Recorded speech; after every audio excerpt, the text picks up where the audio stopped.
மிகுந்த பெருமையும் மகிழ்ச்சியும் அடைகிற இந்த நிகழ்ச்சியில் வருகை தந்திருக்கின்ற விருதாளர்களே, விருது வழங்கும் இந்த அமைப்பைச் சேர்ந்த அன்பிற்கினிய நிர்வாகிகளே, பத்திரிகை மற்றும் ஊடகவியலாளர்களே, உங்கள் அத்தனை பேருக்கும் முதற்கண் என்னுடைய நன்றி கலந்த வணக்கத்தினை தெரிவித்துக் கொள்கின்றேன்.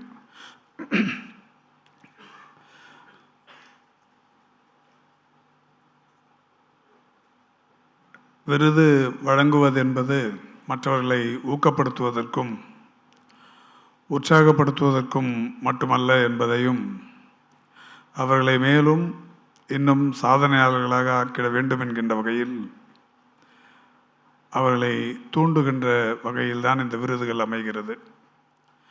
அந்த வகையில் இன்றைக்கு விருது பெற வருகை தந்திருக்கிற அனைவரையுமே நான் மகிழ்ச்சியோடு பாராட்டுகிறேன், வாழ்த்துகிறேன். தமிழ்நாட்டை பொறுத்தவரை பொது சுகாதாரமாக இருந்தாலும் மக்கள் நல்வாழ்வுத்துறையாக இருந்தாலும் இன்றைக்கு எந்த அளவுக்கு முதன்மையான நிலையில் இருந்து கொண்டிருக்கிறது என்பதை நாம் அனைவருமே நன்றாக அறிவோம்.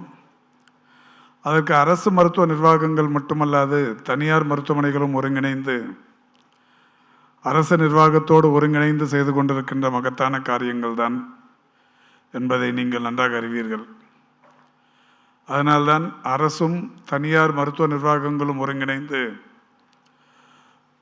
முதலமைச்சரின் காப்பீட்டு திட்டம் போன்ற பல்வேறு திட்டங்களின் மூலமும் பல்வேறு சிறப்பு நோய் பாதிப்புகளுக்கு பல்வேறு வகையான புரிந்துணர்வு ஒப்பந்தங்களின் மூலம் அரசோடு ஒருங்கிணைந்து மிக சிறப்பான மருத்துவ சேவையை தனியார் மருத்துவர்களும் ஒருங்கிணைந்து அளித்து கொண்டிருக்கின்ற காரணத்தினாலும் இன்றைக்கு இந்தியாவில் வெளிநாடுகளிலிருந்து தமிழ்நாட்டிற்கு மருத்துவ சுற்றுலாவுக்கு வருபவர்களுடைய எண்ணிக்கை அண்மையில் ஒன்றிய அரசின் சுற்றுலாத்துறையின் புள்ளி விவரங்கள் தெரிவித்திருப்பது, உலகம் முழுவதும் இருந்து தமிழ்நாட்டிற்கு மருத்துவ சுற்றுலாவுக்கு வருபவர்களுடைய எண்ணிக்கையில் 25% பேர் தமிழ்நாட்டிற்கே வருகிறார்கள் என்கின்ற மகிழ்ச்சியான தகவலை எடுத்து சொல்லியிருக்கிறார்கள். அது மட்டுமல்ல, தமிழ்நாட்டிற்கு ஆண்டுதோறும் இப்போது ஒரு 15 லட்சம் பேர் அளவுக்கு வெளிநாடுகளைச் சேர்ந்தவர்கள் தமிழ்நாட்டின் மருத்துவ சேவைக்காக வருகிறார்கள் என்பதும் நாம் பெருமைப்பட்டு கொள்ளுகிற வகையிலான ஒரு நிகழ்வு. அந்த அளவுக்கு இன்றைக்கு அனைத்து மருத்துவ நிர்வாகங்களும் மிக சிறப்பாக செயல்பட்டு கொண்டிருக்கின்றது. ஏழை எளியவர்கள் மிகப்பெரிய அளவில் பயன்பெறுகிற வகையில் நம்முடைய மாண்புமிகு தமிழ்நாட்டின் முதலமைச்சருடைய வழிகாட்டுதலோடு கடந்த 5 ஆண்டுகளாக பல்வேறு சிறப்பு மருத்துவ திட்டங்கள் பயன்பாட்டில் இருந்து கொண்டிருக்கிறது. மக்களை தேடி மருத்துவம், இன்னுயிர் காப்போம் நம்மை காக்கும் 48, கலைஞரின் வருமுன் காப்போம், இதயம் காப்போம், பாதம் பாதுகாப்போம், நடப்போம் நலம் பெறுவோம், சிறுநீரகம் பாதுகாக்கும் சீர்மிகு திட்டம், மக்களை தேடி மருத்துவ ஆய்வக திட்டம், தொழிலாளர்களை தேடி மருத்துவ திட்டம், செயற்கை கருத்தரித்தல் மையங்கள் என்று ஏராளமான திட்டங்கள் இன்றைக்கு தமிழ்நாட்டில் செயல்படுத்தப்பட்டு வருகிறது. இந்த நிலையில்தான் கடந்த ஆகஸ்ட் திங்கள் 2ஆம் தேதி நம்முடைய மாண்புமிகு தமிழ்நாட்டின் முதலமைச்சர்களால் நலம் காக்கும் ஸ்டாலின் என்கின்ற ஒரு மகத்தான திட்டம் தமிழ்நாட்டில் செயல்படுத்தப்பட தொடங்கி இன்று மாலையோடு அறிவிக்கப்பட்ட 1256 முகாம்களும் வெற்றிகரமாக முடிக்கப்பட்டிருக்கிறது. இந்த முகாம்களின் மூலம் 18 லட்சத்திற்கும் மேற்பட்டவர்கள், ஏறத்தாழ 19 லட்சம் பேர் இன்றைக்கு மக்கள் முழு உடற்பரிசோதனையை விலையில்லாமல் பெற்று சென்றிருக்கிற ஒரு மகத்தான நிகழ்வு நடைபெற்றிருக்கிறது. தனியாக போய் அவர்கள் அந்த சிகிச்சை பெற வேண்டும் என்றால், பரிசோதனைகள் எடுத்துக்கொள்ள வேண்டும் என்றால் ஒரு 15,000 20,000 ரூபாய் செலவாகும் என்கின்ற நிலையில் இன்றைக்கு ஏறத்தாழ 19 லட்சத்தையும் தாண்டிய மக்களுக்கு இலவச மருத்துவ பரிசோதனைகளை தந்திருக்கிற ஒரு திட்டமாக நலம் காக்கும் ஸ்டாலின் திட்டம் இன்றைக்கு மிகப்பெரிய அளவில் வெற்றியை தந்திருக்கிறது. இது குறித்தான விவரங்களை நாளை முழுமையாக சொல்லவிருக்கிறோம்.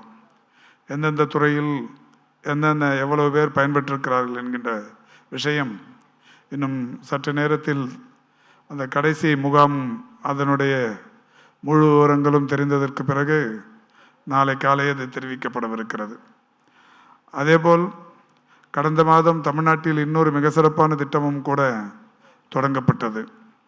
மகளிருக்கான புற்றுநோய், குறிப்பாக கருப்பை வாய் புற்றுநோய் பெரிய அளவிலான பாதிப்பை தந்து கொண்டிருக்கிற நிலையில் இந்தியாவில் முதன்முறையாக நம்முடைய முதல்வர் அவர்களுடைய முயற்சியில் இன்றைக்கு HPV என்று சொல்லக்கூடிய ஒரு தடுப்பூசி திட்டத்தை 14 வயது இளம்பெண்களுக்கு விலையில்லாமல் தருகிற அந்த திட்டம் தற்பொழுது தொடங்கப்பட்டிருக்கிறது. 3,38,649 பெண் குழந்தைகளுக்கு அரசு பள்ளிகள் மற்றும் அரசு நிதி உதவி பெறுகிற பள்ளிகளில் படிக்கிற மாணவிகளுக்கு ரூபாய் 36 கோடி செலவிலான அந்த திட்டத்தை தமிழ்நாடு அரசு இன்றைக்கு தொடங்கி வைத்திருக்கிறது, நடைபெற்று கொண்டிருக்கிறது. இது சொல்வதற்கு காரணம், இந்தியாவில் இது முதன்முறையாக நாம் செய்திருக்கிற காரியம். ஒன்றிய அரசும் கூட தற்பொழுது அறிவித்திருக்கிறது. ஏற்கனவே தமிழ்நாட்டில் செயல்படுத்தப்பட்டு வருகிற இன்னுயிர் காப்போம் நம்மை காக்கும் 48 என்கின்ற இந்த சாலை விபத்து திட்டம் ஒன்றிய அரசும் இன்றைக்கு எடுத்து செயல்படுத்த தொடங்கி இருக்கிறார்கள். அதேபோல் இந்த HPV இலவச தடுப்பூசி திட்டத்தையும் ஒன்றிய அரசு விரைவில் கொண்டு வருவதற்குரிய நடவடிக்கைகளை எடுத்திருக்கிறார்கள். ஆக இந்தியாவுக்கே வழிகாட்டும் மிக முக்கியமான மருத்துவ திட்டங்களை தொடர்ந்து தந்து கொண்டிருக்கிற அரசாக இந்த அரசு இருந்து கொண்டிருக்கிறது என்பதை மகிழ்ச்சியோடு எடுத்து கூறி, அந்த வகையில் இன்றைக்கு நம்முடைய இந்த நிகழ்ச்சியில் எனக்கு அது குறித்து பேசுவதற்குரிய இந்த வாய்ப்பை தந்த அந்த நிர்வாகத்திற்கு என்னுடைய நன்றியினை தெரிவித்துக் கொள்கின்றேன். கடந்த 4-5 நாட்களாக உடல்நலம் சற்று பாதிக்கப்பட்டு தொடர் காய்ச்சல் பாதிப்பின் காரணமாக மருத்துவமனையில் இருந்த நான் இன்று 4 மணிக்குத்தான் வீட்டுக்கு வந்தேன். எப்படியாவது இந்த நிகழ்ச்சிக்கு வர வேண்டும் என்கின்ற வகையில் இந்த வந்திருக்கிறேன். எனவே விரைந்து உங்களிடத்திலிருந்து விடைபெறுவதற்கும் என்னுடைய வருத்தத்தை தெரிவித்து விருதாளர்களுக்கு பாராட்டுக்களை தெரிவித்து விடைபெறுகிறேன். நன்றி, வணக்கம்.